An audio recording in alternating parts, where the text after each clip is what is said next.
හිතන්න අනාගතයේ ඉඳලා එන කට්ටියක් වර්තමානයේ ඉන්න ඔයාගේ මනුෂ්‍ය වර්ගය බේරගන්න උදව් ඉල්ලුවොත් අවුරුදු 30ක් අනාගතයට ගිහිල්ලා යුද්ධ කරන්න යන කතා කළොත් ඔයාට මොන වගේ හැඟීමක් දැනේද?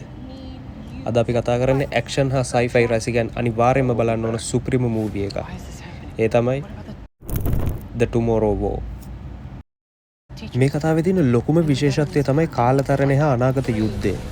සාමාන්‍ය ගුරුවරයෙක් හමුදා සොල්දාදුවෙක් විදිහට පරිවර්තනය වෙලා අනාගතයට ගිහින් ලොකු යුද්ධයක පැටලෙනවා. මේ අයට සටන් කරන්න වෙන්නේ පිටසක්වල ජීවීන් එක්ක. හැබැයි මේ අය නිකම්ම පිටසක්වල ජීවීන් නෙමෙයි. මෙයාලා ගොඩක් වේගවත්, ඒ වගේම උපායශීලී ජීවීන්.